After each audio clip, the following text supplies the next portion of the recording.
सवाल आपसे, और सवाल ये है कि सिर धड़ बहुत सस्ता हो गया क्या?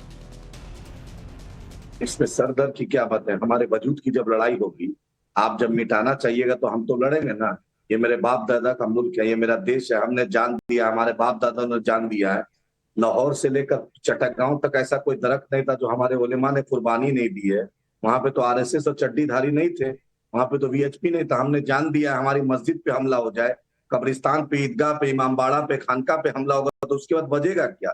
आप रामगिरी जो है, उसने इतना अश्लील बात कही, आप कोई एक्शन नहीं ले रहे। नीलेश राणे का बेटा नीतीश राणे जहर उगल रहा है, कोई आप एक्शन नहीं लेते। रतलाम का एसपी बेचारा हिंदू मुस्लिम में रोका दंगा तो उसका रातों रात ट्रांसफर करा दिए। उत्तर प्रदेश में भी 2-3 जिला में जिस एसपी ने दंगा रोकने की बात की, आपने उसका ट्रांसफर करा दिया। एक तो भाई, एक तो सुनिए, एक तो मस्जिद, दरगाह, खान पता नहीं क्या क्या आपने कह दिया। एक तो उस पर किसने कब्जा कर लिया, एक आप आज तक साबित नहीं कर पाए। नंबर एक बात। नंबर दो बात यह है कि आप सर डेमोक्रेसी में है ना, लोकतांत्रिक देश में है ना, तो आप सड़क पर उतरकर विरोध प्रदर्शन करेंगे कि सिर धड़ की बाजी लगा देंगे, इस तरीके से कहकर लोगों को भड़काएंगे। सिर धड़ की बाजी लगाकर लोकतंत्र में प्रदर्शन होता है। राकेश भाई, इस देश में मराठा आंदोलन, जाट आंदोलन, गुर्जर आंदोलन, पटेल आंदोलन हुआ, अग्निवीर का मोदी सरकार को धूल चटाया, किसान आंदोलन हुआ, मोदी सरकार ने थूक चाटा और उसके बाद वापस लिया। नहीं प्लीज आदिल, अगर आपको किसी दिन लगे कि सड़क पर उतरकर विरोध प्रदर्शन करना है, आंदोलन करना है, करिए सर, ये डेमोक्रेसी में हक है, ये डेमोक्रेसी में हक है। लेकिन ये नहीं कहेंगे कि सिर धड़ की बाजी लगा देंगे। ये कोई वजूद की लड़ाई नहीं है आदिल। अगर आप ये कहते हैं, आपकी पार्टी के नेता ये कहते हैं कि सिर धड़ की बाजी लगा देंगे, तो आप भड़का रहे हैं सर। माफ करिए, आप इस देश में एक वर्ग को भड़काने की कोशिश कर रहे हैं। नहीं राकेश भाई, मेरे वजूद की, मेरा मस्जिद, मेरा इमामबाड़ा, मेरी खानका, मेरा ईदगाह, अच्छा कौन सा मस्जिद छिन गया, कौन सा इमामबाड़ा छिन गया, कौन सी दरगाह छिन गई, मुझे गिनवाइए। मैं आदिल, पहली बाबरी मस्जिद शहीद हुई। अरे प्लीज, फिर आ गए ना आप, फिर आ गए आदिल, फिर आ गए आप अपने एजेंडे पर। बाबरी का दर्द छोड़ दीजिए भाई, आदिल बाबरी का दर्द छोड़ दीजिए, और बाबरी का इस वक्फ बिल से कोई लेना देना नहीं। तो बाबरी का दर्द छोड़ दीजिए, देश उससे आगे निकल चुका है। तो बार बार बाबरी का नाम लेकर सर लोगों को भड़काइए नहीं। इसीलिए कह रहा हूं कि आप लोगों को भड़का रहे हैं। धार्मिक भावनाएं आहत हो गई। आप जाइए ना सर इस देश में, अदालत में, अदालत है ना सर आदिल भाई, इस देश में अदालत है ना, तो जाइए सर इस देश में अदालत के पास।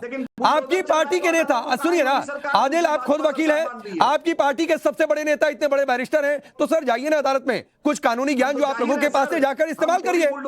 हाँ तो ठीक है ना सर, तो फिर यहाँ पर आकर देश में लोगों को भड़काइए नहीं, प्लीज भड़काइए नहीं। इतनी नाइंसाफी हो रही है, ठीक है सर, सारी नाइंसाफी आदिल आपके साथ हुई है, सारी नाइंसाफी आपके साथ हुई है। ठीक है, गुरु प्रकाश सिर धड़ की बाजी लगा देंगे कह रहे हैं, इसमें भड़का क्या दिया? आपके सामने 15 करोड़, 100 करोड़, 20 करोड़ 15 मिनट के लिए हटा दो, इनकी पार्टी के नेता कह रहे हैं। ठीक है, रुक जाइए, हमारा वजूद है। ठीक है सर, ठीक है। और गुरु प्रकाश, इस वजूद के लिए, वजूद का नाम लेकर ये लोग इस देश में पता नहीं क्या क्या ही ना कर देंगे। कह रहे हैं संसद अपनी जिद पर अड़ी रही तो पता नहीं क्या हो जाएगा। नहीं राकेश जी, देखिए मैं आपका आभारी हूं कि कम से कम आपने अपने शो पे आज एक्सपोज किया, आपने एक्सपोज किया कि असल मानसिकता क्या होती है। हम देश में रहते हैं जहां पे संविधान है, जहां लोकतंत्र है, जहां रूल ऑफ लॉ है। सुप्रीम कोर्ट के निर्णय के बाद, दशकों के वाद विवाद संवाद के बाद, एविडेंस क्रॉस एग्जामिनेशन के बाद सुप्रीम कोर्ट का एक निर्णय आता है, और उस सुप्रीम कोर्ट के निर्णय का सम्मान करना हम सबका दायित्व है, हम सबका कर्तव्य है। आज वक्फ पे जो कानून बन रहा है वो जॉइंट पार्लियामेंट्री कमेटी में है, आपको किसी ने रोका है, आप जाइए चर्चा करिए, लेकिन कम से कम जिस रिफॉर्म्स की आवश्यकता है वो रिफॉर्म होने चाहिए कि नहीं होने चाहिए। उस रिफॉर्म में ये कहा गया है कि वक्फ बोर्ड में महिलाएं आनी चाहिए, ये महिलाओं के आने के खिलाफ में है। उसमें कहा गया है कि सत्यापन होना चाहिए, ये सत्यापन के खिलाफ में है। उसमें कहा गया है कि मैनेजमेंट होना चाहिए, तो मैनेजमेंट के खिलाफ में है। उसमें कहा गया है पारदर्शिता होनी चाहिए, तो पारदर्शिता के खिलाफ में है। कुल मिलाकर के पूरे देश में राकेश जी 9,60,000 एकड़, 9,60,000 एकड़ ऐसा जमीन है जो वक्फ के अंतर्गत आता है। अब वक्फ के अंतर्गत जो 9,60,000 एकड़ जमीन आता है उसका सत्यापन होता है, तो उसमें क्या समस्या होती है आपको? उस वक्फ के प्रॉपर्टी को मैनेज करने का अधिकार सिर्फ 200 लोगों के पास होनी चाहिए, महिलाओं के पास नहीं होनी चाहिए, मुसलमान समाज में जो बैकवर्ड पसमानदा है उसके पास नहीं होना चाहिए। नहीं, गुरु प्रकाश ये कह रहे हैं इनकी पार्टी के नेता, आदिल आप जवाब दीजिएगा, आऊंगा आदिल। गुरु प्रकाश इनकी पार्टी के नेता कह रहे हैं कि अगर ये जो संशोधन बिल कानून बन गया तो देश में गृह युद्ध हो जाएगा, इसकी धमकी दे रहे हैं। अरे नहीं, देखिए ऐसा है कि इस देश में लोकतंत्र है, संविधान है, किसी को इतनी ताकत नहीं है, इतना साहस नहीं कि देश के संविधान को और देश के कानून के साथ मजाक करके दिखाए। ये लगातार ऐसे करते रहते हैं कुछ लोग, कुछ ऐसे पॉलिटिकल पार्टी होते हैं, इनके जो आका हैं अकबरुद्दीन ओवैसी, उन्होंने भी ऐसा ही कहा था, लेकिन वो ठीक कर दिए गए हैं। 15 मिनट के लिए हिसाब किताब कर लेंगे। ये देश बाबा साहेब अंबेडकर के संविधान से चलेगा राकेश जी, और बाबा साहेब अंबेडकर का संविधान बोलता है कि everyone is equal in the eyes of law. कानून के नजरों में, संविधान के नजरों में आपका धर्म, आपकी जाति, आप पुरुष हैं, आप महिलाएं, कोई फर्क नहीं पड़ता है। आप एक आम नागरिक हैं और आपको कानून को मानना आपकी आवश्यकता है, आपका कर्तव्य है, आपका दायित्व है। आदिल, आप वक्फ के बहाने कह रहे हैं कि वजूद की बात है, आप कह रहे हैं, आपकी पार्टी के बड़े नेता ओवैसी भी कहते हैं बार बार वजूद की बात है।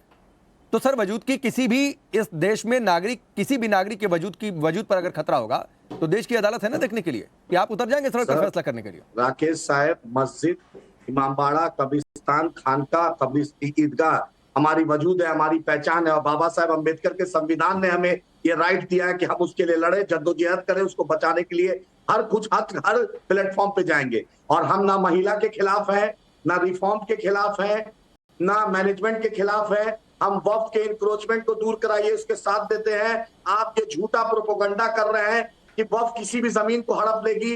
वक्फ बोर्ड का सीईओ जो होता है स्टेट गवर्नमेंट का ज्वाइंट सेक्रेटरी। मेरे सवाल का जवाब नहीं दिया आदिल आपने कि आप खुद से सड़क पर फैसला करेंगे या देश की अदालत में जाएंगे। सर, अदालत में एक क्विक रिप्लाई गुरु प्रकाश, फिर मैं आगे बढ़ रहा हूँ बाकी मेहमानों के पास। जाम भी करेंगे हम लोग को, पटेल आंदोलन हो सकता है तो मेरा भी आंदोलन होगा। हम करेंगे नहीं इस बार। आंदोलन करिए भाई, आंदोलन करने का अधिकार है, आंदोलन करिए, आंदोलन करने का अधिकार है, लेकिन कानून अपने हाथ में मत लीजिए और चेतावनी मत दीजिए। बाबा साहेब अम्बेडकर का संविधान जितना आप पे लागू होता है उतना मुझ पे लागू होता है। आप कोई विशेष नागरिक नहीं है, आप विशेष नागरिक नहीं है भाई, आप विशेष नागरिक नहीं है। बाबा साहेब अम्बेडकर का संविधान, बाबा साहेब अम्बेडकर का संविधान आप मानते हैं क्या? आप बाबा साहेब अम्बेडकर का संविधान मानते हैं, हाँ या ना? आप बाबा साहेब अम्बेडकर के संविधान को मानते हैं, हाँ या ना आदिल भाई? हाँ, तो बस, तो फिर आप कोर्ट में सवाल क्यों खड़ा कर रहे हैं? तो संविधान के विवेक में सवाल क्यों खड़ा कर रहे हैं? अगर कोर्ट ने कह दिया है, अगर कोर्ट ने कहा है तो बाबा साहेब अम्बेडकर का संविधान सर्वोपरि है और आपको मानना पड़ेगा, आपको पसंद हो या ना पसंद हो। ठीक है, मैं आगे बढ़ रहा हूँ, फिर आता हूँ आदिल और गुरु प्रकाश आपके पास। अतिकुर रहमान, हमने बाबा साहब को एमपी बना। ठीक है सर, ठीक है sir.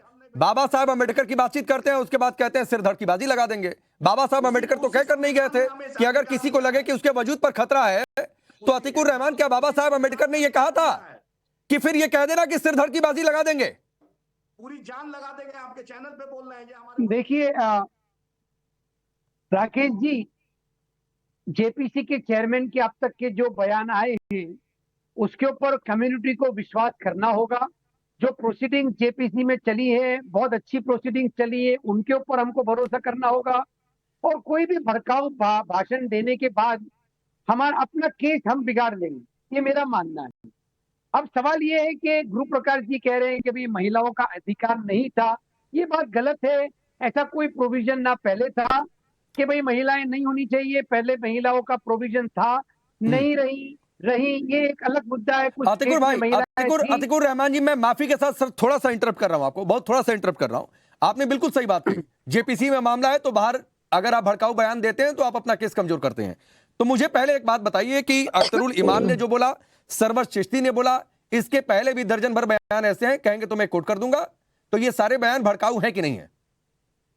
Definitely Rakesh ji, definitely. देखिए, मैंने इसीलिए कहा कि पॉलिटिकल पार्टीज की अपनी कॉन्स्टिट्यूएंसी एड्रेस करने के लिए होती है, बीजेपी की भी अपनी कॉन्स्टिट्यूएंसी है।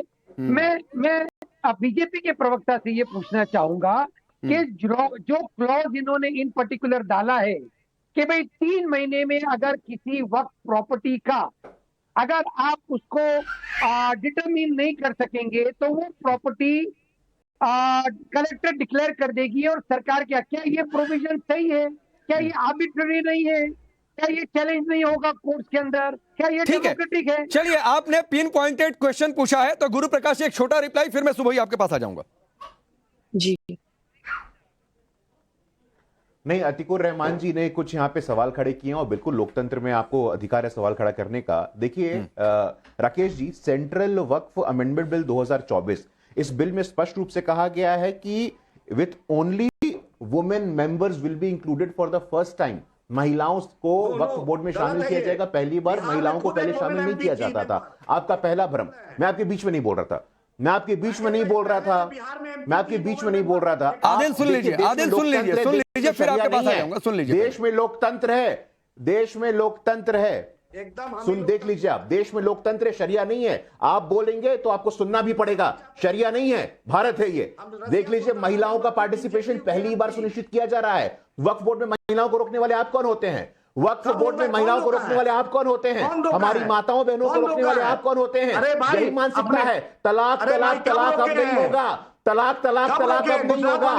तलाक तलाक तलाक तलाक तलाक तलाक अब नहीं होगा। अब महिलाएं प्रोग्रेसिव होंगी, महिलाएं सशक्त होंगी। तलाक तलाक तलाक मानसिकता से मत रहिए आप। ट्रिपल तलाक नहीं चलेगा इस देश में। धारा 370 के अंतर्गत नहीं चलेगा। महिलाएं आएंगी वक्फ बोर्ड में, महिलाएं आएंगी वक्फ बोर्ड में। स्वीकार करिए इस बात को, तैयार रहिए इस बात के लिए। तलाक तलाक तलाक और शरिया नहीं चलेगा इस देश में। करते रहिए, तलाक तलाक तलाक नहीं चलेगा। मैं आदिल आऊंगा, आदिल आऊंगा, आदिल आऊंगा। दो मेहमान अभी भी वेट कर रहे हैं, दो मेहमान अभी भी वेट कर रहे हैं।